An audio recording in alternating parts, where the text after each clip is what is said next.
السلام علیکم، میں ہوں نمرہ سہیل، آپ دیکھ رہے ہیں الگ نیوز۔ عبدل ستار ہمارے ساتھ ہیں۔ چیف جسٹس کو سرعام دھمکیاں دینے والے شخص کے خلاف بڑا ایکشن لے لیا گیا ہے، اور دوسری جانب راول پنڈی سے عمران خان سے متعلق بڑی پیش رفت سامنے آئی ہے، اور ویڈیو وائرل ہونے والے جیالے کے خلاف بھی بڑا ایکشن لے لیا گیا ہے۔ عام طور پر جیالہ بولا جاتا ہے ویسے تو، اوکے جیالہ، ٹھیک ہے، جیالے پر بڑا ایکشن لے لیا گیا ہے، جو دھمکیاں دے رہا تھا وہ جیالہ۔ بالکل۔ تو خیر یہ سب گفتگو کریں گے، لیکن اس سے پہلے آپ سے ریکویسٹ ہے کہ الگ نیوز کو سبسکرائب کریں، شیئر کریں، اور کامنٹس میں اپنی رائے کا اظہار بھی کریں، کامنٹس شامل کرتے ہیں۔ بالکل۔ ایک صارف ہے، وہ لکھتے ہیں کہ قاضی صاحب سے کوئی پوچھے کہ نواز شریف نے 5 سال سزا کب کاٹی، وہ سزا تو لندن میں کاٹ کر آئے ہیں انجوائمنٹ کے ساتھ۔ دیکھیے، نواز شریف صاحب کو جو تاحیات نااہل کیا گیا، اس کے بعد پھر جو کل ایک کیس کی سنوائی ہوئی، اور اس کیس میں ہوا یہ کہ میاں محمد نواز شریف صاحب کو بڑا ریلیف مل گیا۔ صرف میاں نواز شریف صاحب کو نہیں، ان کے ساتھ جہانگیر خان ترین جو کہ تاحیات نااہل تھے۔ جہانگیر خان ترین کو تاحیات نااہلی کے حوالے سے وہ تو کچھ اور چیزیں تھیں کہ انہوں نے اپنے مالک کے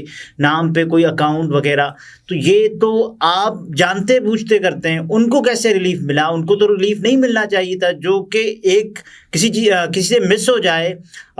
تو چھوٹا موٹا معاملہ ہو، لیکن جہانگیر ترین کو اہل قرار دے دیا گیا ہے۔ لیکن یہ کہا جا رہا ہے کہ دیکھیں، یہ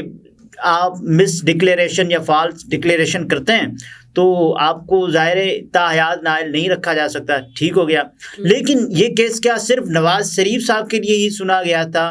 میرا یہ خیال ہے کہ نواز شریف صاحب کے لیے ہی سنا گیا تھا، اور اس میں چیف جسٹس آف پاکستان قاضی فائز عیسیٰ صاحب نے جو فیصلہ سنایا، اس میں سب نے دیکھا کہ جس انداز اور سے، سب کو معلوم ہی تھا کہ یہی فیصلہ، یہ نتیجہ پہلے سے معلوم تھا۔ کیا ایسا ہونا چاہیے کہ سیاستدان تاحیات نااہل ہوں؟ میرا خیال ہے نہیں ہونا چاہیے۔ سیاستدانوں کو مواقع ہونے چاہیے۔ اگر آج نواز شریف کو یہ فائدہ پہنچا ہے تو لوگ کہہ رہے ہیں کہ عمران خان کو بھی یہ فائدہ پہنچے گا، لیکن عمران خان کی وجہ سے تو وہ کیس نہیں سنا جائے گا نا۔ یہ تو کیس نواز شریف کی وجہ سے سنا گیا، جو سب جانتے ہیں کہ عمران خان کو تو نواز شریف کے فائدے کے بعد فائدہ ملے گا۔ تو بہرحال عمران خان صاحب تو آلریڈی 5 سال کے لیے ہی نااہل ہے ویسے بھی، لیکن تاحیات کسی کو بھی نااہل نہیں رکھنا چاہیے، یہ عدالت کا بھی فیصلہ ہے، اور یہ اصولی طور پر بھی ہونا چاہیے۔ صحیح۔ صارف زہرا صاحبہ وہ لکھتے ہیں کہ لطیف کھوسہ صاحب پر بھی اب اعتماد نہیں رہا۔ دیکھیے، لطیف کھوسہ صاحب کے جو ریمارکس تھے، اس کے بعد بہت سارے لوگ یہ کہہ رہے ہیں کہ عمران خان صاحب کے اپنے ساتھی نے ان کے ساتھ جو کھلواڑ کیا۔ آپ بتا تو رہے ہیں کہ یہ چیزیں ہیں، اور جب آپ کو وہ بتا رہے ہیں کہ آپ کے 1195 کاغذات نامزدگی منظور ہو گئے ہیں، تو اس کا آپ کے پاس کیا جواب ہے؟ تو پھر آپ کوئی اور چیز بھی بتا سکتے تھے۔ مثال کے طور پر آپ یہ بھی بتا سکتے تھے کہ ہمارے اتنے جو رہنما ہیں، یعنی کہ ان کے کاغذات نامزدگی منظور ہونے کے بعد پھر مسترد جب ہوئے، پھر ایسے ہوا، یہ تمام تر چیزیں تھیں۔ تو ایسے تو نہیں ہو سکتا نا کہ لطیف کھوسہ صاحب ہوائی باتیں کر رہے ہیں، اور وہ بتا بھی سکتے تھے کہ یہ وہ رہنما ہیں کہ جن کے 3 MPO کے تحت مقدمات، اور اس کے بعد پھر عدالتوں سے رجوع کرنا، ان کی شکایات، ان کی کاپیز، اور یہ تمام تر چیزیں۔ پھر اس کے بعد ہم نے دیکھا کہ پاکستان تحریک انصاف کے جو وکلاء تھے وہ ایکٹیو نظر آئے، اور وہ اپنے کارکنان کو یہ کہہ رہے تھے کہ یہ وہ نمبر ہے، اب الیکشن ٹریبونل میں بھی آپ شکایت کر سکتے ہیں۔ وہ تو پہلے ہی جو متعلقہ باڈی ہے جس کو شکایت کی جا سکتی ہے، وہ الیکشن کمیشن آف پاکستان ہے۔ تو آپ اگر الیکشن کمیشن آف پاکستان کو جھوٹا بھی ثابت کریں گے تو بھی آپ کو سب سے پہلے الیکشن کمیشن آف پاکستان کے پاس شکایت لے کر جانی ہوگی۔ بہرحال اب بات کریں گے کہ چیف جسٹس کو دھمکیاں اور سرعام دھمکیاں دینے والا رہنما ایمل ولی خان صاحب، جو کہ اسفندیار ولی صاحب کے صاحبزادے ہیں، ان کے کیس میں ایک بہت بڑی پیش رفت ہوئی ہے۔ ہوا یہ کہ ایمل ولی خان صاحب جب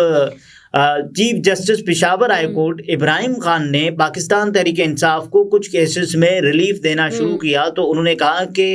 یہ کیسے ہو سکتا ہے کہ آپ یہ بدماشی کر رہے ہیں، آپ ایک وکیل ہو کر کسی پارٹی کا ساتھ دے رہے ہیں، اور آپ جب یہاں سے ریٹائر ہو جائیں گے تو کالا کوٹ پہن کر وکیل بن کر گھوم رہے ہیں۔ اور اس کے بعد پھر ظاہر تفصیلی طور پر لکھا بھی گیا ہے اس ایکسپریس کی خبر میں کہ ایمل ولی خان نے انٹرویو میں کہا ہے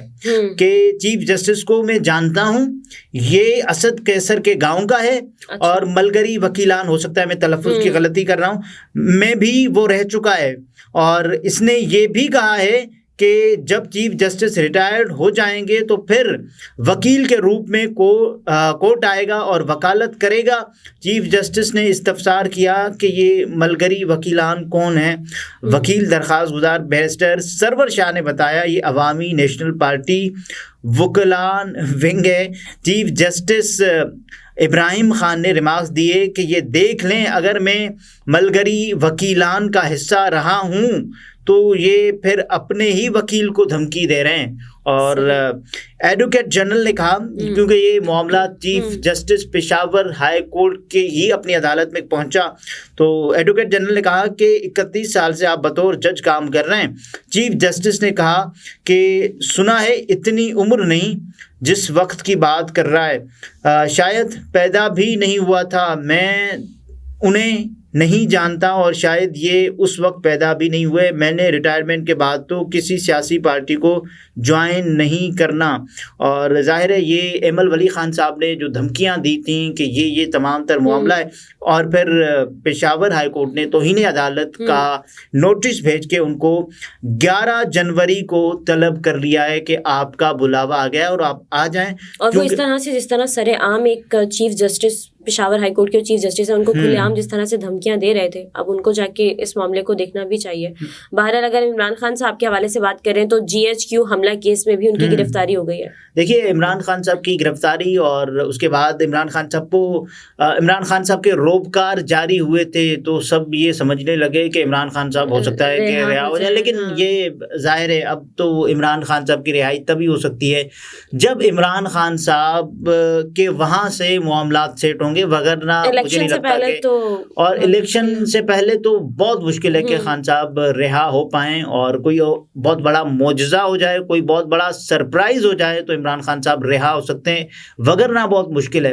عمران خان صاحب صرف ایک ہی صورت میں رہا ہو سکتے ہیں اور وہ ہے سپریم کورٹ آف پاکستان، وہاں سے کوئی ایسا معجزہ، وہاں سے کوئی ایسی پیش رفت، یا پھر اس کے علاوہ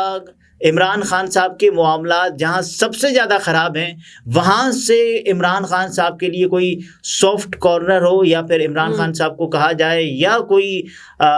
جو بیک ڈور ڈپلومیسی ہے وہ کی جائے، مذاکرات کیے جائیں، یا پھر عمران خان صاحب ڈیل کی صورت میں ہی آ سکتے ہیں، یا پھر عدالتوں سے ان کو انصاف ملنا شروع ہو اور اس انصاف پر عمل ہو تو عمران خان صاحب باہر آ سکتے ہیں، وگرنہ بہت مشکل ہے عمران خان صاحب باہر آ پائیں۔ بہرحال جو ایک اور معاملہ ہے جس پر بات کرنا بڑا ضروری ہے کہ ایک ویڈیو وائرل ہوئی تھی کل سوشل میڈیا پر اور ابھی تک وہ وائرل ہے، جس میں ایک جیالے ہیں جن کا تعلق ظاہر ہے سانگڑ سے، پیپلز پارٹی کے رہنما ہے، پیپلز پارٹی کے، اور وہ کھلے عام جو ہے وہ یہ دھمکی دے رہے تھے کہ اگر 8 فروری کو الیکشن نہیں ہوئے تو پھر 9 فروری بھی آئے گی۔ بالکل ایسا ہی ہے۔ اور اس کے بعد جو انہوں نے دھمکی دی تو ان کو کہا گیا کہ صاحب ایسے تو نہیں ہو سکتا، آپ دھمکیاں دیں۔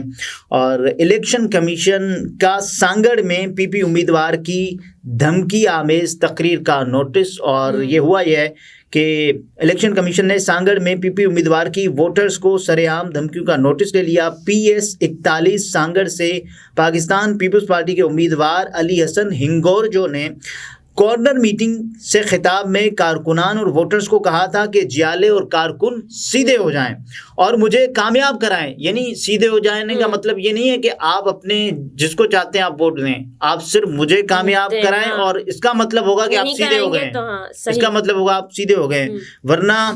8 فروری کے بعد 9 فروری بھی آئے گا اور ان سے جو حساب لیا جائے گا وہ پورا سانگڑ دیکھے گا۔ لیکن میرا خیال ہے جو بیلٹ ہوتا ہے وہ تو سیکریٹ ہوتا ہے، وہ کیسے پتہ چلے گا کہ کس نے کس کو کیا ووٹ دیا ہے۔ اچھا، سوشل میڈیا پر جیسے ہی یہ ویڈیو وائرل ہو گئی تو اس کے بعد پھر joint election commissioner Sindh Asghar Sial نے ضلعی مانیٹرنگ ٹیم کو کارروائی کی ہدایت دی، اور جس پر سانگڑ کے ڈسٹرکٹ مانیٹرنگ آفیسر اختر علی نے علی حسن ہنگورجو کو نوٹس جاری کرتے ہوئے منگل کو وضاحت کے لیے طلب کر لیا ہے۔ اور نوٹس میں کہا گیا ہے کہ اس قسم کی دھمکی آمیز تقریر سے امن و امان کی صورتحال پیدا ہو سکتی ہے اور یہ الیکشن کمیشن کے پیرا نمبر 10 اور 42 کے جاری کردہ ضابطۂ اخلاق کی خلاف ورزی ہے۔ اور الیکشن کمیشن نے پی پی امیدوار کو ہدایت کی ہے کہ وہ اپنی تقریر کی وضاحت کریں، بصورت دیگر ان کے خلاف الیکشن ایکٹ 2017 کے سیکشن 234 کے تحت کارروائی کی جا سکتی ہے۔ بالکل، جس طرح وہ سر عام دھمکیاں دے رہے ہیں، لیکن مجھے یہ بتائیں کہ الیکشن کمیشن آف پاکستان ابھی یہ سمجھتا ہے کہ ان کو وضاحت کرنے کی ضرورت ہے؟ ابھی تو وہ سب باتیں تو کہہ چکے ہیں نا کہ 8 کے بعد نو آئے گا، اور نو کیا اس کے بعد وہ ان کے گھر پھول لے کر جائیں گے یا پھر ان کے گھر کوئی تحفے تحائف لے کر جائیں گے کہ صاحب آپ کے لیے میں لایا ہوں اور آپ نے مجھے کامیاب نہیں کروایا، اس کے باوجود میں یہ سمجھتا ہوں کہ میں نے آپ کو یہ کہا تھا کہ آپ سے حساب لیا جائے گا اور میں آپ کے لیے پھول لے کر آیا ہوں اور یہ پھول آپ اپنی خدمت میں رکھ لیں۔ تو ایسے تو نہیں ہو سکتا نا۔ ظاہر ہے اس نے جو دھمکیاں دی ہیں تو ان نے ملاقات کرنے کے لیے تو نہیں دی ہیں، گلے ملنے کے لیے تو نہیں دی ہیں، ہاتھ ملانے کے لیے تو نہیں دی ہیں۔ ان دھمکیوں کا ایک مطلب ہے جو کہ ایک عام آدمی کو، الیکشن کمیشن آف پاکستان کو سمجھنا چاہیے کہ ایک بندہ دھمکیوں کی بھی وضاحت چاہتا ہے، دھمکیوں کی وضاحت کر دیں کہ آپ نے کون سی دھمکی دی تھی اور اس دھمکی کے بعد آپ کیا کرنے والے ہیں۔ تو یہ ظاہر ہے ایک پبلسٹی اسٹنٹ ہونے کے ساتھ ساتھ وہ بول گیا، لیکن انہیں نہیں پتا تھا کہ یہ سوشل میڈیا کا دور ہے اور اس کے بعد انہیں کس قسم کے نتائج بھگتنا پڑ سکتے ہیں۔ اور شکر ہے الیکشن کمیشن ابھی کچھ جاگا ہے۔ الیکشن کمیشن آف پاکستان کی جو ذمہ داری تھی free, fair and transparent elections کو انشور کرنا، وہ تو ناکام دکھائی دے رہی تھی، لیکن ابھی ظاہر ہے کچھ وقت کی ظاہر ہے قلت ہے، کچھ اب تو وقت بھی کم ہے، الیکشن بالکل قریب ہے، تو الیکشن کمیشن کا جاگنا بہت بنتا ہے۔ بالکل ایسے ہی ہے۔ صحیح۔ ناظرین، گفتگو آپ نے ملاحظہ فرمائی، عبدالستار ہمارے ساتھ تھے، اجازت دیجیے، اللہ حافظ۔